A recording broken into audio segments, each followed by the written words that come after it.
Hello students, Vasudev education channel पर आप सभी का स्वागत है। इस चैनल पर आज अपना एक नया टॉपिक आएगा, पृथ्वी का उष्मा बजट। पृथ्वी का उष्मा बजट।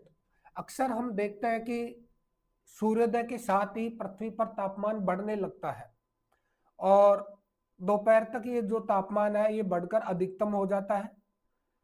इस तापमान के बढ़ने के बाद जैसे ही सूर्यास्त होता है, रात्रि का समय प्रारंभ होता है, तो ये तापमान जो दिन में बढ़ा हुआ था ये पुनः रात को घटने लगता है और घटकर फिर से सुबह तक सामान्य हो जाता है।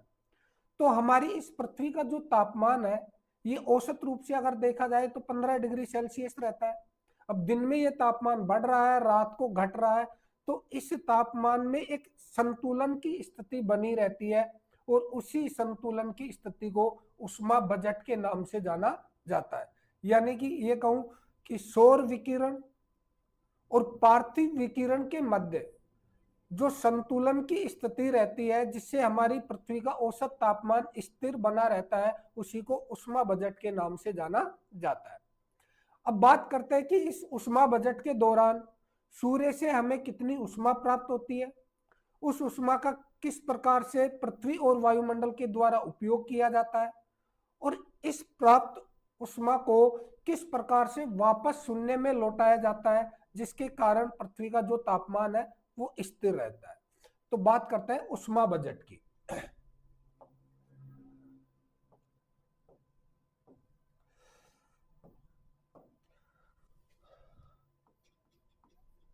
पृथ्वी का उष्मा बजट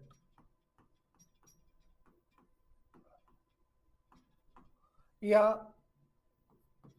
हीट बजट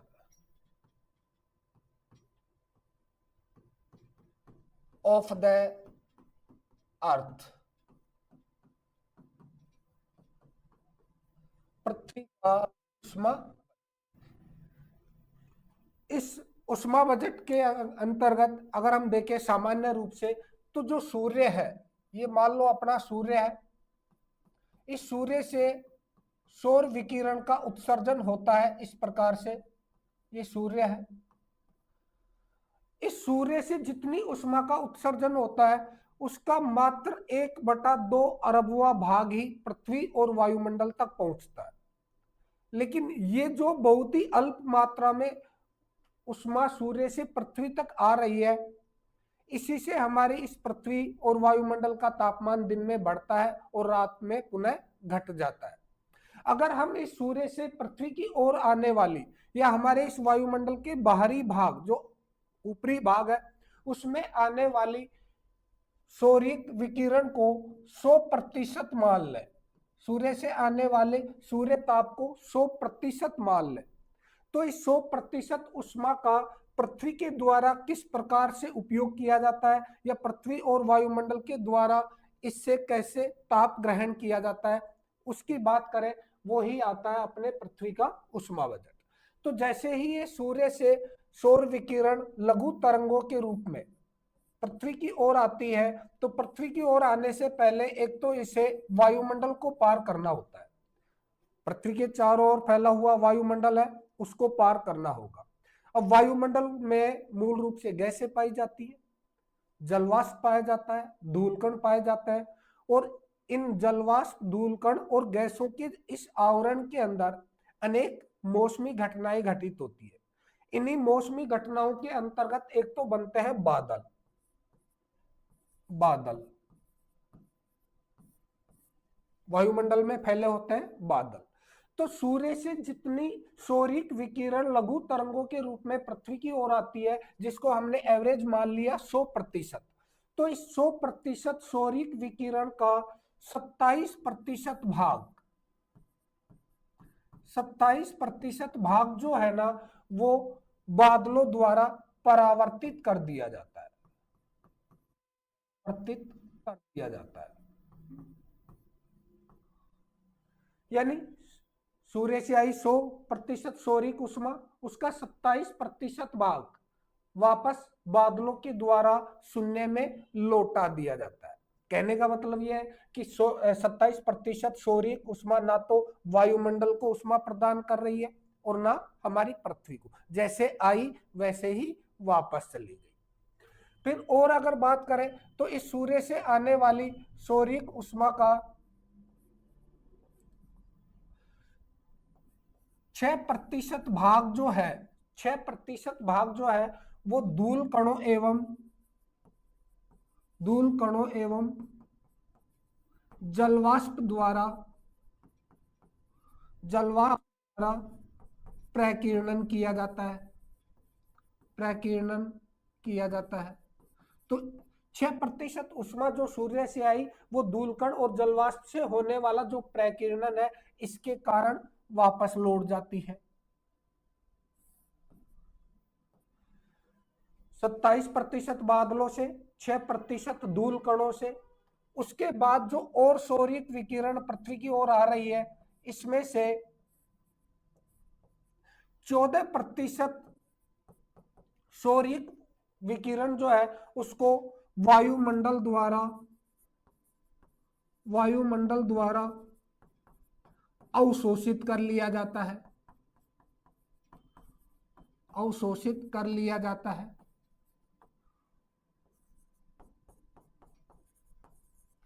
प्रत्यक्ष रूप से वायुमंडल सूर्य से आने वाली सौरिक विकिरण का 14% भाग है वो अवशोषित कर लेता है। जो वायुमंडल में जलवाष्प है वो इसको अवशोषित कर लेती है। और अगर बात करें सूर्य से आने वाली सौरिक विकिरण की, तो इसी सूर्य से और आने वाली जो सौरिक विकिरण है उसका 2% भाग, ये मान लो अपना पृथ्वी तल है, ये अपना धरातल है।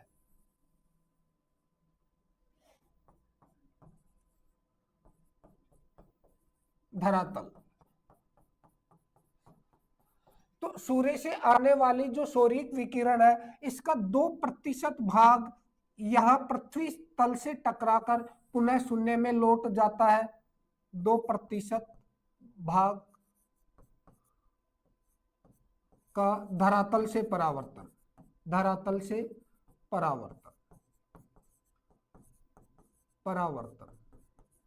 ये मूल रूप से ध्रुवीय क्षेत्रों से होता है।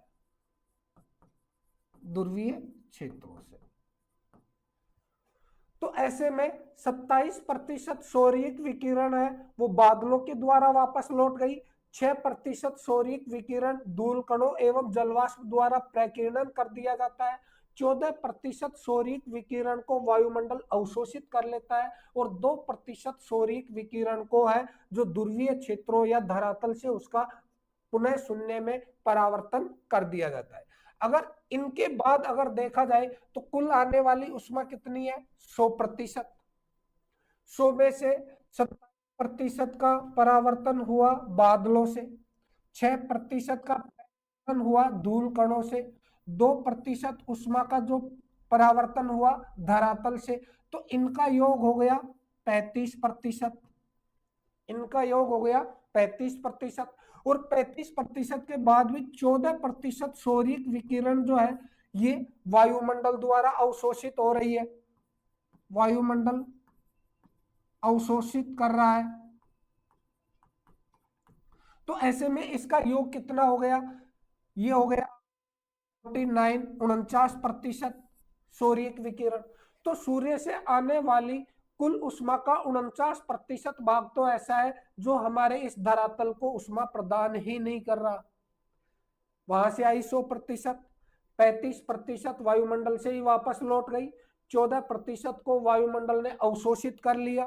तो टोटल 49% उष्मा तो ऐसी है जो सूर्य से पृथ्वी की ओर आई तो है लेकिन पृथ्वी तल को या धरातल को उष्मा प्रदान नहीं कर रही।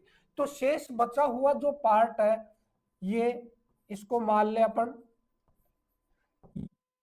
है सौरिक विकिरण की, जिनकी मात्रा है 51%। शेष बचा हुआ 51% भाग है धरातल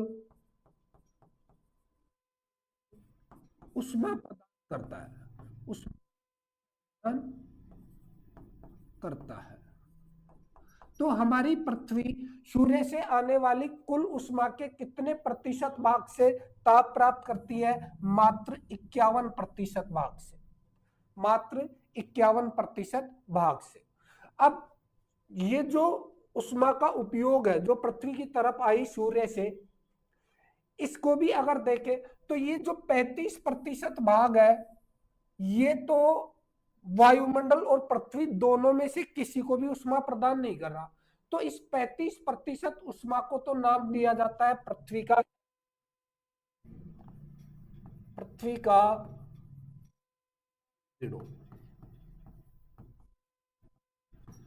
और एल्बिडो की मात्रा कितनी है? 35%। बहुत इंपॉर्टेंट क्वेश्चन बनता है कंपटीशन के लिए कि सूर्य से आने वाली सौरिक विकिरण का कितना प्रतिशत भाग पृथ्वी के एल्बिडो के रूप में होता है, तो वो है 35%। अब इस 35% का भी 3 भागों में डिवाइडेशन है, वो भी पूछ लिया जाता है। और ये 35% का डिवाइडेशन क्या है? बादलों द्वारा परावर्तन, बादलों द्वारा परावर्तन हो रहा है 27% का, धूल कणों द्वारा प्रकीर्णन, धूल कणों द्वारा इसका प्रकीर्णन हुआ 6% का, और धरातल से परावर्तन, धरातल से जो परावर्तन हुआ है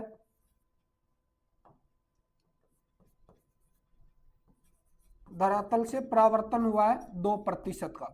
तो कुल मिलाकर 35% सौरिक विकिरण तो ऐसी है जो सूर्य से पृथ्वी की तरफ आती तो है, लेकिन पृथ्वी और वायुमंडल को उष्मा प्रदान नहीं करती, और इसी को नाम दिया जाता है पृथ्वी का एल्बिडो। तो ध्यान रखना, पृथ्वी के एल्बिडो में सर्वाधिक योगदान किसका है? बादलों का है 27%, और न्यूनतम योगदान किसका है? धरातल का है 2%। धरातल से जो विकिरण सौरिक विकिरण परावर्तित होती है उसका अनुपात न्यूनतम है 2%। ये 2% जो धरातल से परावर्तन होती है सौरिक विकिरण, ये भी मूल रूप से ध्रुवीय क्षेत्रों से होती है, ध्रुवीय क्षेत्रों से। तो ये भी ध्यान रखने की बात है कि सर्वाधिक धरातल से परावर्तन सौरिक विकिरण का कहां से होता है? ध्रुवीय क्षेत्रों से, हिम चादर से, बर्फीले क्षेत्रों से। अब 35% तो ये हट गई। अब बात करते हैं शेष बची हुई, तो कुल 100% उष्मा जो सौरिक विकिरण के रूप में पृथ्वी की ओर आई, 35% भाग इसका समाप्त हो गया, तो शेष बचा 65% भाग। ये 65% भाग ही हमारे इस वायुमंडल और पृथ्वी को उष्मा प्रदान करता है। अब बात करते हैं कि इस 65% से वायुमंडल तो कितनी उष्मा प्राप्त करता है और किस प्रकार से करता है, और पृथ्वी किस प्रकार से उष्मा प्राप्त करती है। तो बात करते हैं अगले बिंदु की, पृथ्वी का उष्मा संतुलन। पृथ्वी का उष्मा संतुलन यानी पृथ्वी के द्वारा कितनी उष्मा प्राप्त की जाती है, और जितनी उष्मा पृथ्वी के द्वारा प्राप्त की जा रही है उसका वापस परावर्तन किस प्रकार से किया जा रहा है। तो पृथ्वी का उष्मा संतुलन अगर इसकी बात करें तो ये है वही अपना सूर्य, मान लो इसको, ये सूर्य है। सूर्य से उत्सर्जित ऊर्जा की मात्रा जो पृथ्वी की ओर आई है 100%। इस 100% उष्मा में से पृथ्वी की तरफ जो सौरिक विकिरण आई और जिससे हमारी पृथ्वी प्रत्यक्ष रूप से ताप प्राप्त कर रही है, ये अपनी पृथ्वी है।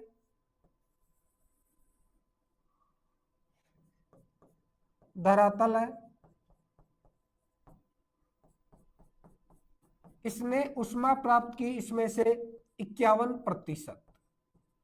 51%, यानी ये कहूं कि पृथ्वी की प्राप्त उष्मा,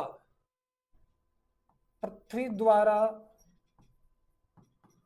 प्राप्त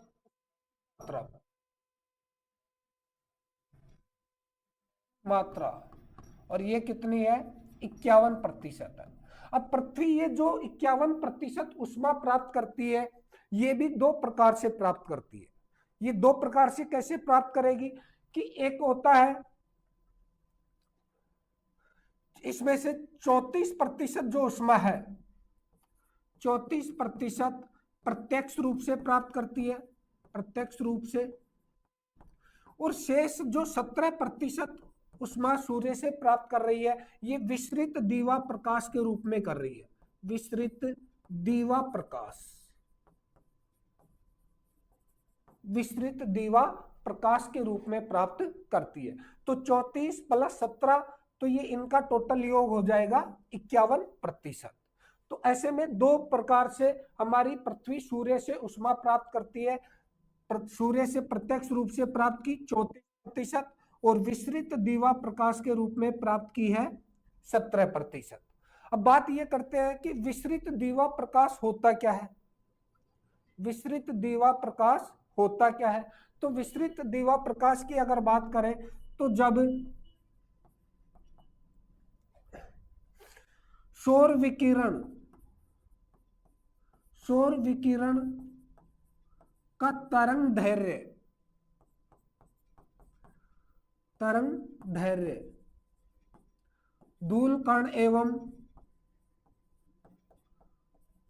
जलवाष्प, धूल कण एवं जलवाष्प से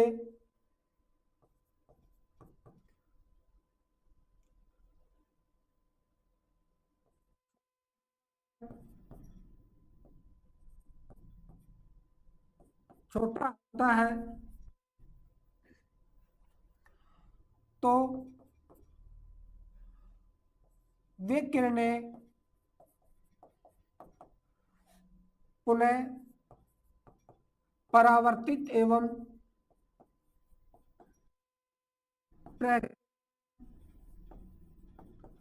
के रूप में वायुमंडल में फैल जाती है, वायुमंडल फैल जाती है, फैल जाती है। तो जब वायुमंडल में सूर्य से आने वाली कुल सौरिक उष्मा का कुछ भाग है जो वायुमंडल में फैल जाता है और फिर वायुमंडल के द्वारा पृथ्वी तक उसे पहुंचाया जाता है, उसको नाम दिया जाता है विस्तृत दीवा प्रकाश। अब बात यह है कि दिन के समय पृथ्वी ने 51% उष्मा प्राप्त कर ली। इस 51% उष्मा से पृथ्वी का तापमान बढ़ गया, तापमान बढ़ गया। तापमान बढ़ने के बाद प्रत्येक वस्तु उष्मा का पुनः विकिरण करने लगती है, तो हमारी पृथ्वी भी इस प्राप्त उष्मा के कारण गर्म होकर उष्मा का विकिरण करती है। जब पृथ्वी उष्मा का विकिरण करती है तो ध्यान रखना ये पार्थिव विकिरण कहलाएगा। सूर्य से आने वाली किरणें सौरिक विकिरण, पृथ्वी से वापस लौटने वाली विकिरण पार्थिव विकिरण। सूर्य से आने वाली जो सौरिक विकिरण है लघु तरंगों के रूप में आती है और पृथ्वी से वापस लौटने वाली जो पार्थिव विकिरण है वो दीर्घ तरंगों के रूप में वापस लौटती है। तो दीर्घ तरंगों के रूप में पृथ्वी के द्वारा पार्थिव विकिरण किया जाएगा। अब पार्थिव विकिरण किस प्रकार से किया जाएगा, तो इसमें 51% उष्मा में से 23% उष्मा का विकिरण किया जाता है, 23% उष्मा का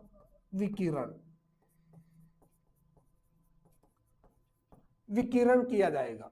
अब 23% उष्मा धरातल से विकिरित होगी पार्थिव विकिरण के रूप में, तो इसमें से 17% तो सीधे अंतरिक्ष में यानी शून्य में चली जाती है, 17% तो बिना वायुमंडल में रुके शून्य में चली जाती है। और शेष इसका 6% भाग है, 6% जो भाग है वो प्रभावी विकिरण के रूप में, प्रभावी विकिरण के रूप में वायुमंडल प्राप्त करता है, वायुमंडल रोकता है। 23% उष्मा का विकिरण हुआ पृथ्वी से, उसमें से 17% तो सीधे शून्य में लौट जाती है और 6% उष्मा को वायुमंडल है प्रभावी विकिरण के रूप में प्राप्त कर लेती है। बात करें आगे तो इसके अतिरिक्त इस पृथ्वी से 9% उष्मा का होता है संवहन के रूप में, संवहन के रूप में। लेकिन ध्यान रहे ये 9% उष्मा संवहन के रूप में पृथ्वी द्वारा जो वापस लौटाई जा रही है, ये शून्य में नहीं जा रही, ये वायुमंडल में रुक रही है, ये वायुमंडल में रुक रही है। और इसी प्रकार से अगर और आगे देखें तो इस पृथ्वी तल से ही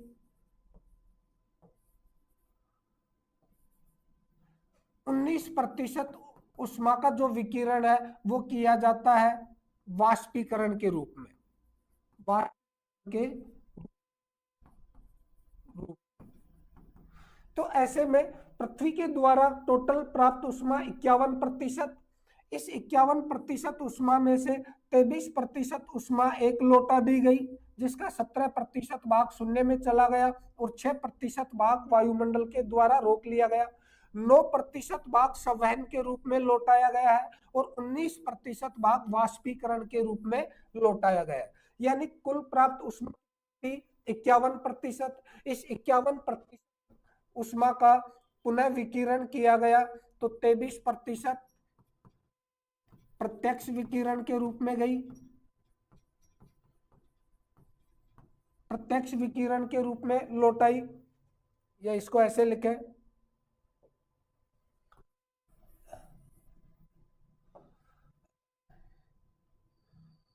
लौटाई गई उष्मा की मात्रा, लौटाई गई उष्मा की मात्रा। और ये जो मात्रा है ये नंबर 1 तो आती है इसमें प्रत्यक्ष परावर्तन से, और इसमें है 23% उष्मा का परावर्तन। नंबर 2 पर है संवहन द्वारा, संवहन द्वारा परावर्तन। तो ये जो हुआ है ये कितना हुआ है 9%।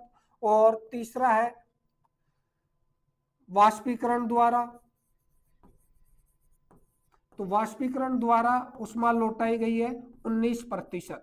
इन सब का योग अगर देखें तो योग आता है इसमें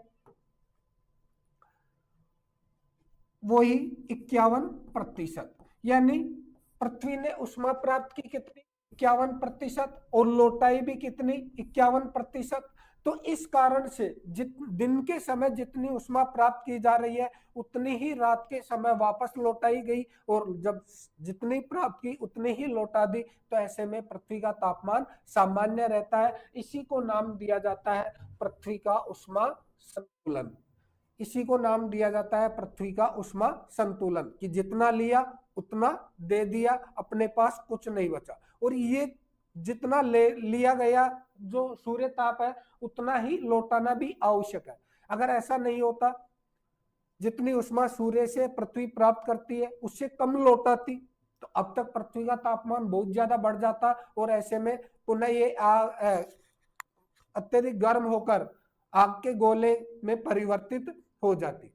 या फिर ऐसा होता है कि जितनी उष्मा सूर्य से प्राप्त कर रही है पृथ्वी उससे अधिक उसका परावर्तन करती, उससे अधिक लौटाती, तो ये बर्फीले पिंड के रूप में भी बदल सकती थी।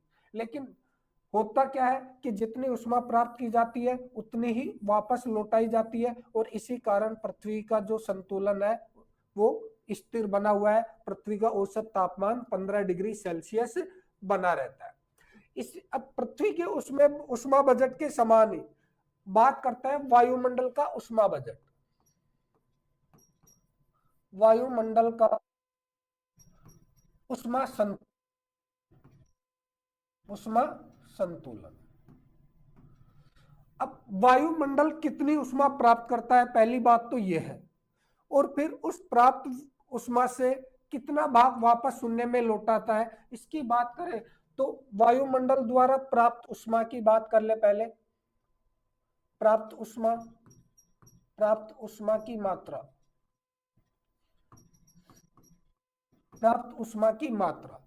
तो इसकी अगर बात करें तो पहले तो हमारी जो वायुमंडल है वो सूर्य से प्रत्यक्ष रूप से प्राप्त उष्मा करती है, उसकी मात्रा होती है 14%। सूर्य से जो लघु तरंगों के रूप में विकिरण होता है उसका 14% भाग है वायुमंडलीय जलवाष्प के द्वारा अवशोषित कर लिया जाता है। तो सूर्य से प्रत्यक्ष रूप से प्राप्त ऊष्मा की मात्रा आती है 14%। दूसरा, प्रभावी विकिरण के रूप में कितनी प्राप्त करती है? प्रभावी विकिरण के रूप में प्राप्त कर रही है 6%।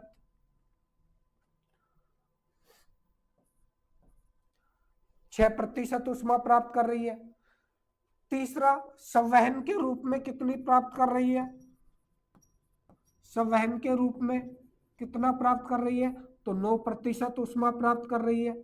और चौथा, कि वाष्पीकरण के रूप में कितनी ऊष्मा प्राप्त कर रही है? तो वाष्पीकरण की बात करें 19% ऊष्मा प्राप्त कर रही है। तो ऐसे में पृथ्वी को जो ऊष्मा प्राप्त हो रही है, वायुमंडल को जो ऊष्मा प्राप्त हो रही है वो इन 4 माध्यम से हो रही है। सूर्य से प्रत्यक्ष रूप से, प्रभावी विकिरण से, संवहन के रूप में और वाष्पीकरण के रूप में। और इन सब का योग आता है 48%। इन सब का योग कितना आता है? 48%। इस प्रकार हमारा वायुमंडल सूर्य से 48% ऊष्मा प्राप्त करता है और इसके कारण इसका तापमान बढ़ता है। लेकिन बात यह आती है कि इस वायुमंडल को प्रत्यक्ष रूप से सूर्य जो ऊष्मा प्राप्त प्रदान कर रहा है वो योग मात्र 14% है। शेष जो तीनों इसके प्राप्ति के स्रोत हैं ये पार्थिव विकिरण के रूप में प्राप्त हो रहे हैं। पार्थिव विकिरण के रूप में। तो ऐसे में ये भी पूछा जा सकता है कि वायुमंडल अधिकतम ऊष्मा जो है वो किससे प्राप्त करता है? तो पृथ्वी से पार्थिव विकिरण के रूप में प्राप्त करता है। और पृथ्वी से भी जो पार्थिव विकिरण के रूप में प्राप्त करता है इसमें सर्वाधिक योगदान होता है किसका? वाष्पीकरण का। किसका योगदान होगा? वाष्पीकरण का। अब ये 48% ऊष्मा जो है हमारा वायुमंडल प्राप्त कर रहा है। अब इस 48% ऊष्मा को वायुमंडल के द्वारा लौटाना भी आवश्यक होता है। अब लौटाएगा कैसे? कि पूरी की पूरी जो 48% ऊष्मा है ये रात्रि के समय परावर्तित हो जाती है, होगी शून्य में, यानी शून्य में या अंतरिक्ष में इसको लौटा दिया जाता है। और इस कारण हमारी इस पृथ्वी और वायुमंडल दोनों का तापमान स्थिर रहता है। ना कभी वायुमंडल का तापमान बढ़ रहा है, ना कभी पृथ्वी तल का तापमान बढ़ रहा है। तो यह है पृथ्वी और वायुमंडल का ऊष्मा बजट। अब एक बात और आती है कि क्या पृथ्वी तल के द्वारा सूर्य से जितनी सौर्यिक विकिरण प्राप्त की जाती है, जिस क्षेत्र में जितनी सौर्यिक विकिरण प्राप्त होती है, क्या वो क्षेत्र उतने ही ऊष्मा का परावर्तन करता है? तो इसको समझने के लिए अगले बिंदु की बात करते हैं और वो है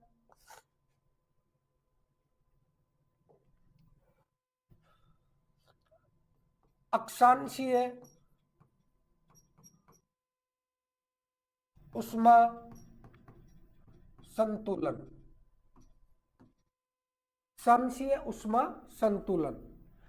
इस अक्षांशीय ऊष्मा संतुलन की अगर बात करें तो हम अच्छी जानते हैं कि हमारी पृथ्वी पर सौर्यिक विकिरण का जो वितरण है वो एक समान नहीं है। कुछ क्षेत्र पृथ्वी के ऐसे हैं जो बहुत ज्यादा ऊष्मा प्राप्त करते हैं सूर्य से, और कुछ क्षेत्र ऐसे हैं जो बहुत ही कम ऊष्मा प्राप्त करते हैं।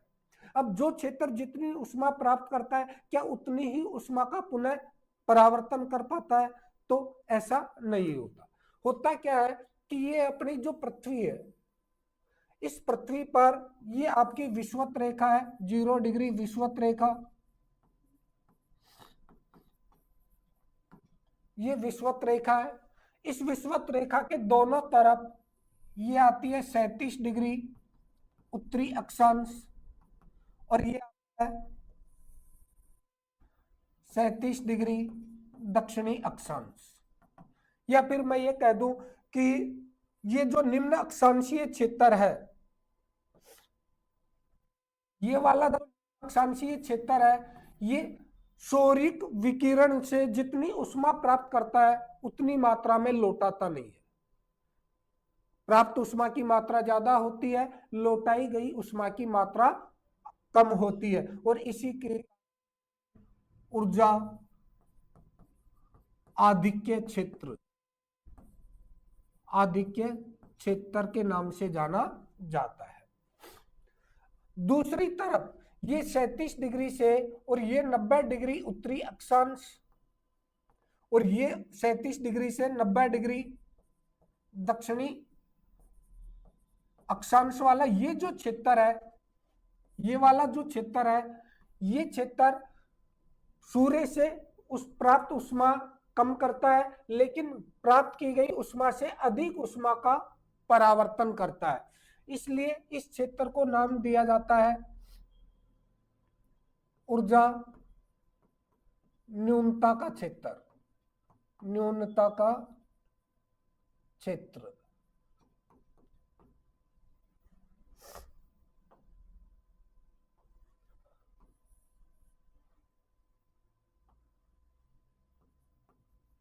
ऊर्जा न्यूनता,